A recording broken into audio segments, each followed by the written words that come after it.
Okay, so you were talking to Darian a little bit earlier about public speaking and how to get into it. What I want to let me say this first. I always knew I had a gift to connect with people. So, and I just knew it was a gift, and I was like, okay, what am I supposed to do with this? What's my purpose? What's God want me to do with this? So I was like, man, how am I going to touch the people? Am I going to be a rapper? Was too weak of an athlete. That was cool, but you know what I'm saying? It wasn't. How are the people going to hear me though? On what type of platform? And I struggled with like, man, am I supposed to do this? And that's when I got the idea of the show. And okay, let me just get in my element a little bit and really be myself and really be able to relay my message. Now, it took me a while to figure that out. Like I didn't know for a second, you know. I feel like you kind of got a grasp on it earlier, you know. So, and I always felt like motivational speaking could be what I could get into.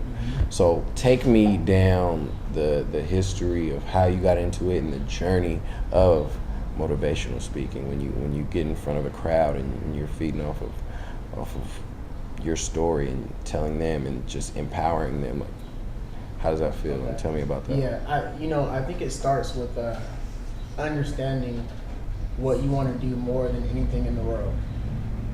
For me, I was hurt my senior year in football. The dream was NFL. Yeah. I was hurt. I ended up coming back in the championship game.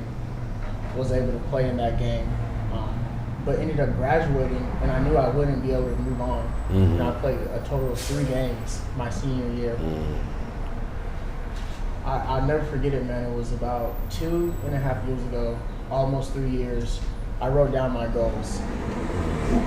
I knew I wanted to empower people, inspire people, and I wrote down I want to speak. I want to speak, and that's how I want to empower people, and that's what I wanted to do more than anything in the world, and that's how I wanted to empower people. And what that did for me was I spoke it into existence. Yeah. I believe if you have a dream, if there's something you want to be, you have to start speaking it into existence. Yeah, definitely. Because you're going to believe in yourself before anyone else ever believes in you. I had to believe in myself. I had to believe in my speaking ability before anyone else ever would believe in me, man. And I ended up writing it down. A lot of people don't believe the story. I wrote it down.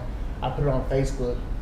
Something about motivational speaking or, speaking to inspire people. I forgot how it went. But that same week after I put that on Facebook, Todd Beamer High School, one of the largest high schools in Washington, over 2,000 students, contacted me and said, hey, we heard you're a speaker. We know that, because I was already kind of, positive, doing some of the push stuff. We heard you're a speaker. A speaker just canceled for MLK assembly, because I wrote it down in December. It was in December, so for our MLK assembly in January. Can you be here next Friday? That's crazy. I'm like, yeah, I could be there. I'll be there. Man, show up, and I'm chilling in the gym, and there's always haters, man. There's always people that doubt the dream. Yeah, so for a real. teacher came up to me, he's like, man, you look young. He's like, have you done this before? I'm like, no, but I've done it on a small scale. There's over 2,000 students here. Are you ready for this? So I started putting doubt into me. So I'm feeling nervous, but I knew I had to be great. Yeah. I knew I had to give it my best. I knew that was my one shot at chasing the dream, at living the dream. Yeah. And I knew I had to crush it, man. And so all those students walked in there. They're loud, just high school students. Yeah. And they said, man, you have 8 minutes. I got up there, bro, killed it. Never in my life have I experienced something like that. It was higher than football. I never experienced a high like that. And I knew after that assembly, this is what I was called to do. That's what I was called to do. That's dope. Okay. And then, so after that, did you ever find yourself struggling with anything after or while you were doing that first speech? Oh yeah, definitely, man. It's a daily struggle. A lot of people say, well, what they want to know, what do I do now? I still volunteer a lot. Yeah. Obviously, I have to, make money. But man, I'm able to go to the Boys and Girls Club. different community events.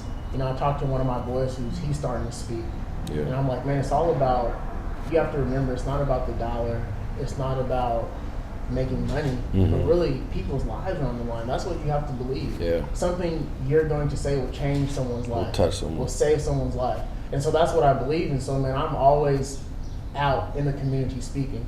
I tell my boy, like, you just have to get reps, like anything else in life. Practice, and so for me, practice. one, I'm helping people and I'm getting reps. Yeah. And so although people say, you know, we see you speaking, yeah, I post some stuff just to inspire people, but really, man, no one understands. Like, every time I'm not working on schoolwork or I still have my full-time job, every time I'm not there, I'm somewhere speaking. And it's not always paid. But this is, if you truly have a dream, it's the same mentality as a basketball player or a football player. You're putting in work. And that's what I have to do. It's like practice reps. And the big ones come, and they've been coming frequently. You know, there's not a day that goes by that I don't get an email from someone asking me to speak. I never imagined this. It's a blessing. You know what I mean? Yeah. So. That's dope, man. So, do you like I wouldn't say like, I know you've touched different crowds, different sizes of crowds. Do you feel like you connect more with a smaller group than a larger group, or do you actually like being in a larger setting? Small groups are so difficult, bro. Really? Yeah, small groups are difficult. It's easier to speak to 1,000 people. Really? It's way easier. That's crazy. I wouldn't think that. Yeah, I didn't think that either. Yeah. But it's so much easier to speak to a large audience. You know, when the small groups, they're easily affected. There's always a leader within that small group. Yep. And it always depends on how that leader responds, either that girl or that guy, how they respond, especially with young people. If the leader is not really feeling it, the rest of them kind of look over at who's like the leader of the pack, and then they're not really feeling it. But big group, you're always going to touch. There's always those people that really, you know, are kind of not feeling it, but there's always people that will. Without a shadow of a doubt. And they show it, you know what I mean? Yeah, exactly. Man, that's what's up. Creating conversation.